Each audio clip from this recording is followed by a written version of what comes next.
And welcome to the Port Connects podcast. My name is Andrew Murata, host of the podcast here. Happy Monday to everyone, and certainly a warm welcome, a good morning. And it's been too long since I've seen him. Port Jervis class of 14, Nick Chuckran. Nick, welcome to the podcast. Thank you for having me. It's great to see you. And again, great to see you as a professional. Nick, a couple of announcements here in Port Jervis. Tomorrow is IT Professionals Day. So I want to give a shout out to all of our IT, our technology department here in Port Jervis. Nick, you make sure you do the same at your school. Absolutely. We'll give them a shout out. And it's also open house week. We got a bunch of open houses in Port Jervis. Check out our schedule. They're all online. So if you are watching, you have students here, make sure that you do get to our open houses. And if you are watching live right now with Nick Chuckran, please jump in the chat, give Nick a hello, and let us know where you're watching from. Maybe in Virginia or maybe right around the corner here in Port Jervis. So, Nick, good morning to you. Good morning. Coming to us from Virginia, Nick is a fifth grade teacher in Orange County School District. Not Orange County, New York, but Orange County, Virginia, Locust Grove Elementary. Nick, this is your first year in that role. You've been in the district now 3 years, correct? Yeah, so I started my teaching career as a kindergarten and second grade special education teacher. I was in that role for 2 years, and then I transitioned to fifth grade. So I am in the elementary school doing special education. Cool. Well, we're just a couple weeks here in New York. I know you start earlier. How is it going for you? How's the transition been? It's been going great. We started August 7th. So, August 7th is definitely different than in New York. It's almost a month. It's been going really great. I love my students. We're having a lot of fun. For me, I like to do a lot of hands-on activities. So we play a lot of basketball in my classroom. We do it with basketball. We do that with math. We do that with our reading, with our spelling. I try to incorporate a lot of sports into it. So we have a lot of fun. Yeah, you were always sports-minded. Shout out to your mom watching, always very close to your family and your grandma, and certainly the Chuckran family. So, Nick, fifth grade, talk to me about managing your classroom, your personality in your classroom. How do you relate to the kids? That is a tricky age, fifth grade. They're kind of the big kids on campus. They're just starting to turn into adolescents. Talk to me about managing the kids in that space. So my biggest thing this year that I wanted to try different, because obviously last year I was with second grade. So fifth grade, they're starting to get that identity, that self-identity. And so I wanted to try something new. So all of my students now have a little journal. In that journal, every week we're doing SMART goals. We're really taking accountability, and we're really reaching for the stars. So as far as the beginning of the year, I had all my students write a goal, what they wanted to achieve this year. Then what we do is every Monday we write a weekly goal.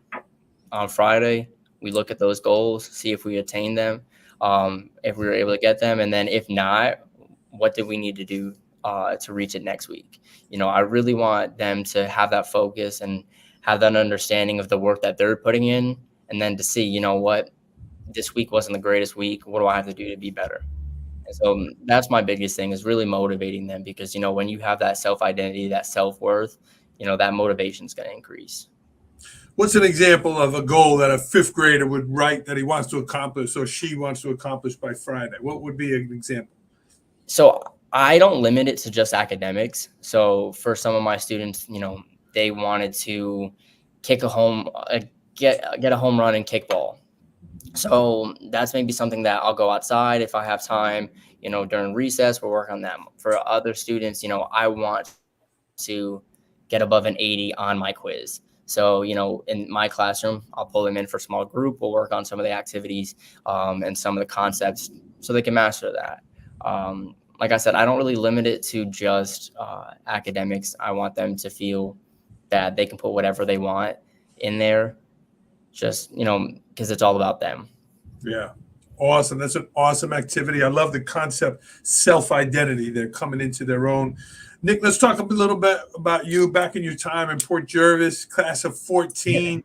Yep, 10 years. Those were great times in school. Those were great classes. I was fortunate to be your principal. What are some of the lessons that you take with you now, 10 years later? You're an adult, you're teaching. We're so proud of you. What are some lessons that you took from your time here in Port Jervis that you're putting into place there with you?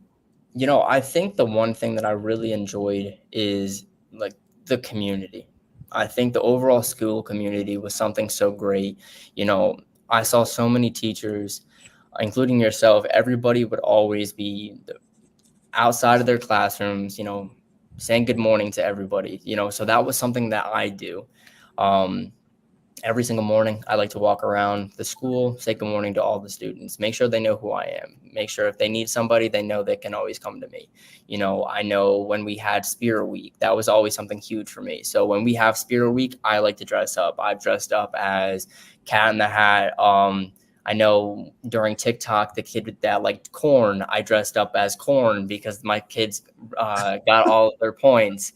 I want to make sure that, school is a place where they feel comfortable, but they can have some fun.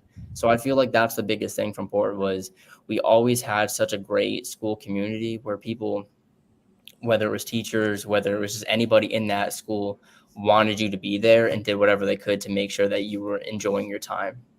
Yeah. One of your classmates is watching. Aziz Arrutia is watching. Hey, Aziz, how are we doing? Good to see you watching here. Great answer, Nick. Nick, there were specific adults, too, that had an impact on you. Certainly, Coach Roman was a big part of your life. Mika Mark, your English teacher, also had a deep impact on you. Tell me about how Miss Mark pushed you to help get you to be the student you are today. So Miss Mark, she was our junior class advisor. And so that was when I first really got to start talking to her. And, she really helped me find my own self-identity. I know in 11th grade, obviously, that was the year my dad passed. So I think with that, losing that, I lost a lot of my own self-identity. And she was someone that pushed me and kind of, helped me where I am today. I think she's been someone that, whether it was my junior year, my senior year, she's always been someone that, has taken a part in my life to make sure that I'm on the path that I need to be. Whether it was in undergrad, whether it was in grad school, she was always someone reaching out, making sure I'm okay. And then when I made this transition, it wouldn't be possible without her. I was really worried, transitioning from occupational therapy to being a teacher. And she was so amazing. She was constantly telling me, you can do this. It's something that you should already have been doing. She's just someone that's always been so important in my life and someone that's always pushed me, as a teacher. And so, every single day I owe all the thanks in the world to her for really making sure that I'm here. Because honestly, she pushed me to go to Virginia and then all these great things has happened. So I owe her so much thanks. Awesome. And Nick, you mentioned your dad and he was sick and you lost him during that time. And God, and we're certainly going to talk about your family here. But basketball was a huge part Absolutely. of your life, as long and in relationship with your dad, being at the games. I remember walking into ASK one day, and there was just this little kid, the spark in his eye, the basketball in his hand. You ran up, hugged me as a little kid. I'm like, God, this kid is enthusiastic. And here you are. You came up through the ranks. Tell me about that love of basketball and what it gave to you in your life, and certainly along the journey with your mom and dad, and specifically that love of basketball with your dad. I mean, how fortunate can I be to be the son of Port Jervis's greatest basketball player? I mean, that's the biggest honor you can have. When you have something like that, it's hard to fill in those shoes. But I think for me, it was never about being that player, but it was about being that, that person that held themselves to the highest standards. My journey for basketball, I think, always led me to where I wanted to be was as a coach. I got to work with Mr. Roman. I got to work with Corey, Jeff Givanone. I was able to really see how they coached and put it into my own coaching. I was only able to coach the Port Jervis modified team for 1 year, but it was one of the greatest accomplishments of my life. I reach out to those kids all the time. They're always going to be such an important piece of my life. I'm so excited. It's the biggest thing for me, seeing their next steps, whether it is in sports, whether it is in basketball, whether it's just going to college. That stuff is like the biggest achievement for me. And, as far as like my dad, I think,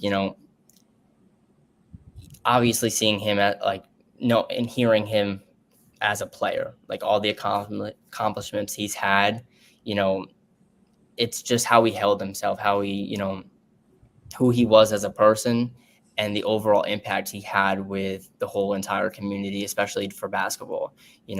That's something that I want to have. That's something that I want to start in my own county, my own district right now, is, trying to leave my mark for basketball eventually when things settle down. But I definitely want to do something with that. Yeah. Your mom and dad always were at your games, your family at the games there. And Nick, again, my heart goes out to you losing your dad during your junior year. Talk to me about some of the things you did to get through that time, because it certainly was the light out of your lamp, the air out of your balloon. It took, and I remember that. I remember seeing you so deflated and so kind of empty. How did you work back through there to get to be this great young person doing great things there? Talk to me about working through that time.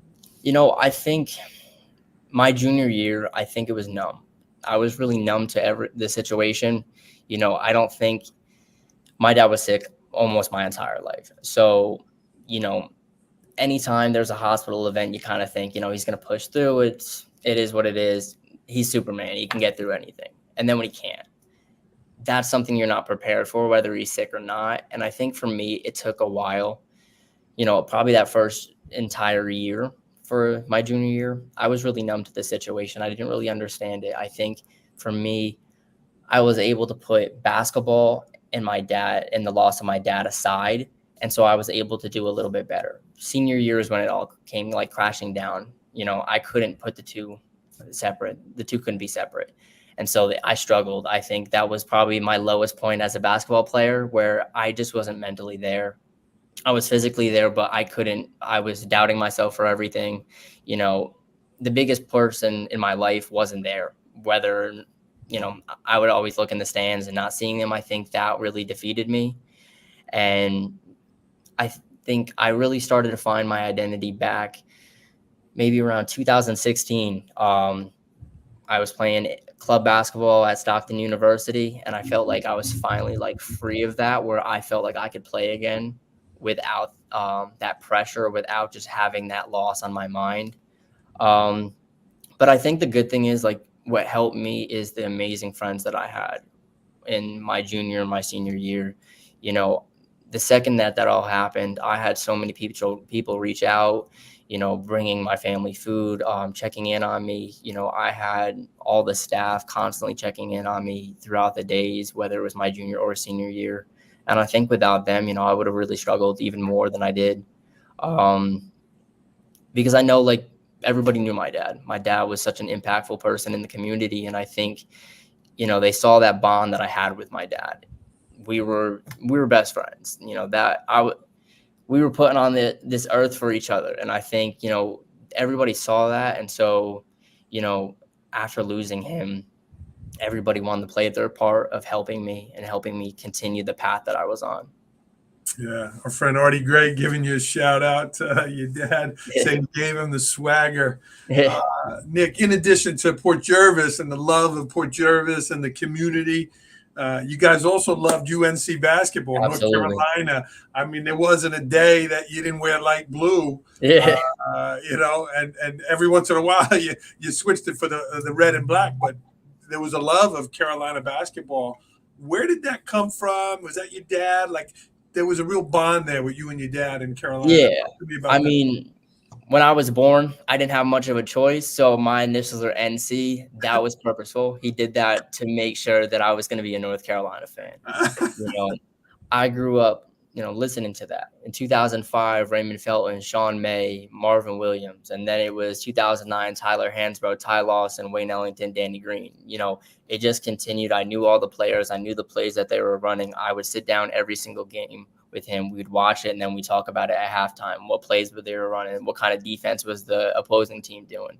And I think that also helped me as a player, but also as a coach. I was learning about zone defense at 6 years old, 5 years old. I was learning West Virginia style defense, full court man-to-man. Like, I was watching that with my dad.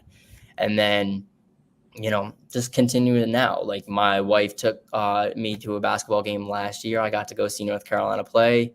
It was a great time taking on Franklin Street.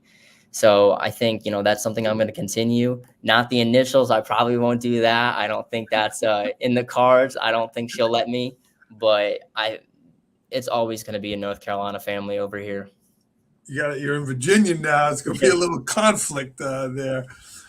Nick, one of my favorite stories, one of my favorite experiences as a principal, I was fortunate. I had a game on a Sunday night at UNC. I refereed, came home, and there you were the next morning, right? 7:30, walking in the door, and Marana, and you took out the picture of the TV screen, and you handed it to me. That it was one of my favorite moments there. Something I'll cherish forever. We included it in the book as well. Yep. So I'm grateful to you for that. No, I still remember that. That was something so cool. My dad and I were watching the screen, and I'm like, I think that's Murata. And he was like, yeah, I think so too. And then, grabbing the phone, I made him take me to Walmart to get it printed. It was the coolest thing. Yeah, that was awesome. You made my day, certainly. Again, if you're watching live, jump in and say hello. Mr. Decker giving you a shout out also, Nick. Yep. Nick, you're doing great things in your school. You're involved. You're invested.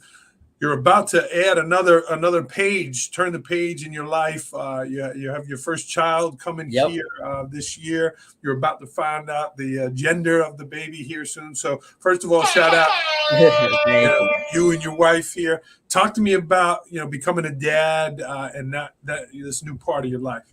I think ever since losing my dad, that was the one thing I always wanted. I wanted to be a dad, and how fortunate am I to have had the greatest dad possible? Someone that was, so constant in my life, making sure I was always doing the right thing, making sure, I was representing my family in the correct way, and just holding myself to the highest standards. I had someone that just showed me love every single day. That's what I want to be as a parent. Finding out that I was going to be a dad was the most surreal moment of my life. I don't think you can ever be prepared for it. I was excited, but obviously I was more in shock because it was like everything I've always wanted is now finally happening. Yes, we find out this week whether it is a boy or a girl.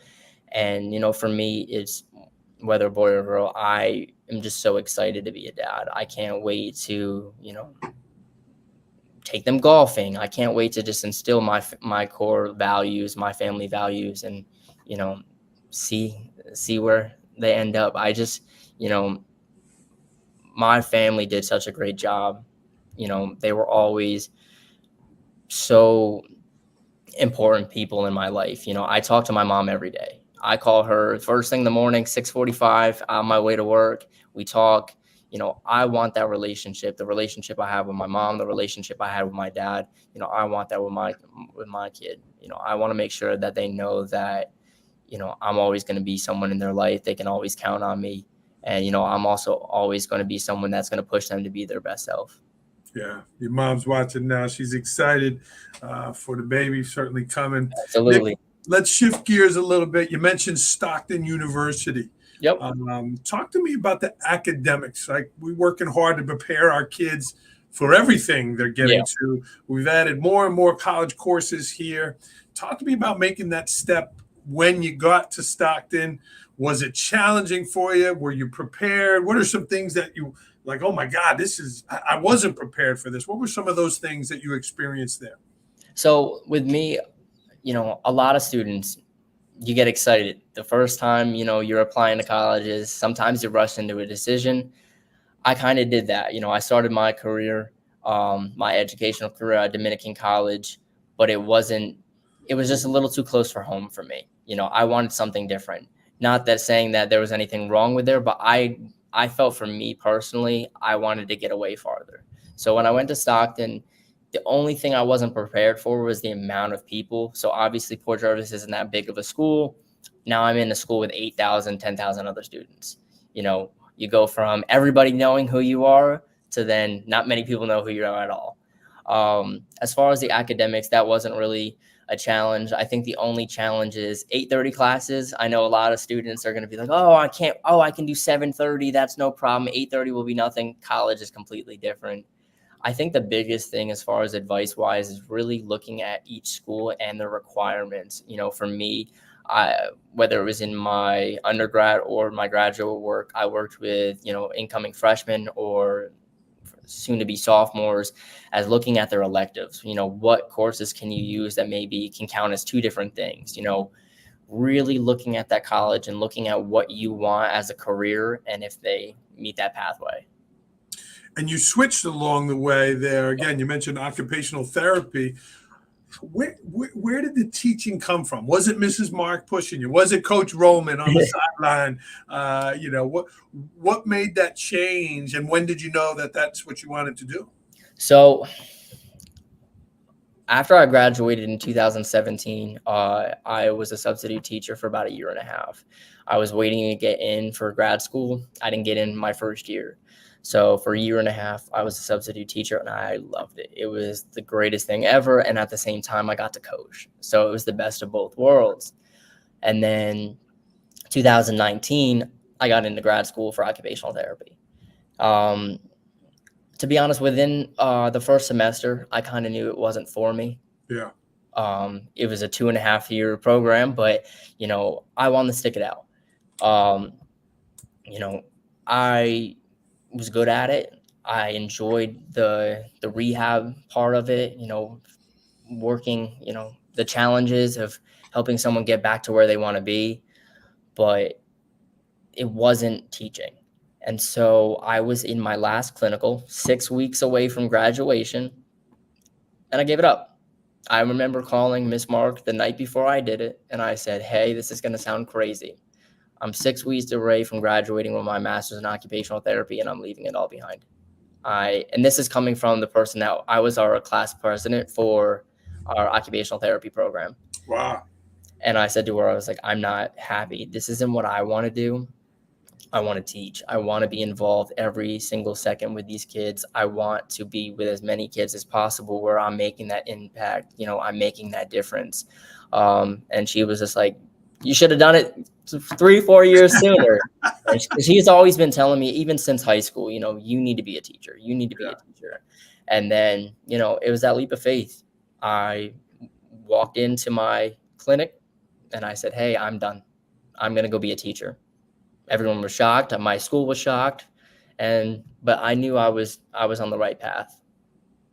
Well, we're thrilled. We're proud of you. I know Locust Grove Elementary in Orange County in Virginia is happy to have you there.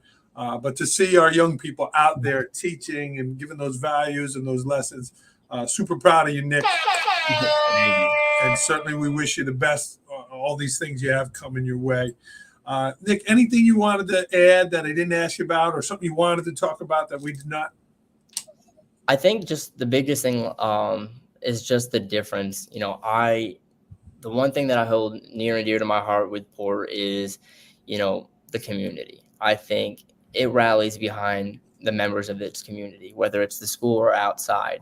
You know, I owe so much to so many different people for helping me get there. You know, like I said, back to my dad, you know, and as an 11th grader, you're not prepared for that.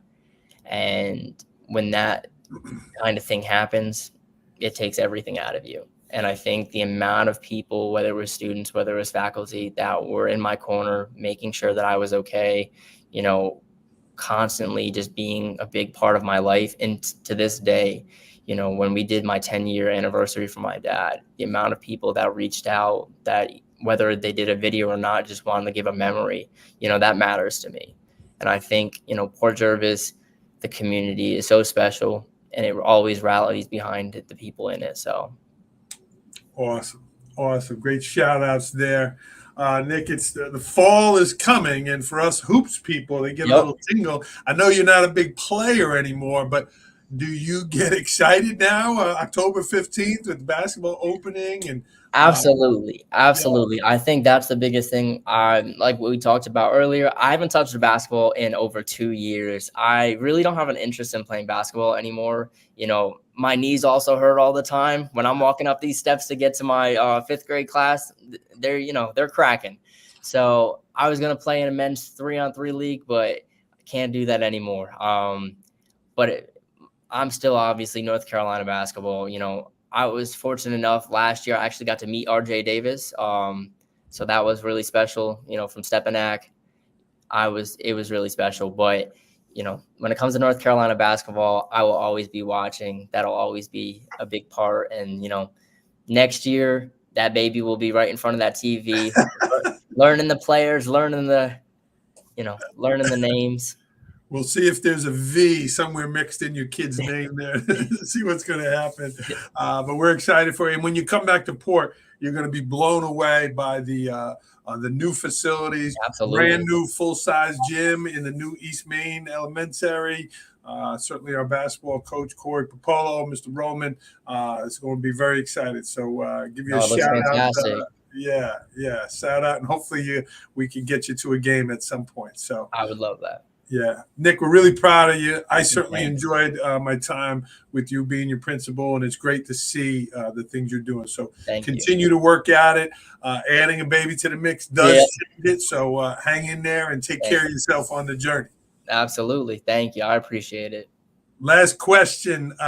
What does Port Pride mean to you?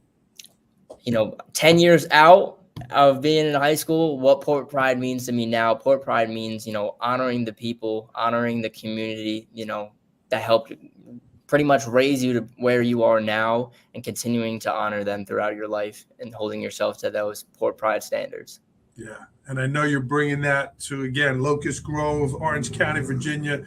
Shout out to your district there. They're lucky to have you, and we are proud of you here in Port Jervis. If you're watching this on record, certainly give Nick a comment in the chat there. And I know it's early during the day, so people are out working. So we appreciate those that were able to tune in live. Absolutely. And I appreciate you. Thank you. All right, Nick, have a great day. I know you got to get back to school. We are going to sign off here on Port Center and the Port Connects. If you are an alumni or you know of an alumni that's out there doing great things, please get them in touch with me, and we'll get them here on the podcast. Nick Chuckran, class of 14, everybody. Thank you for having me. All right, Nick, you stay on the line a second. We get you. No problem.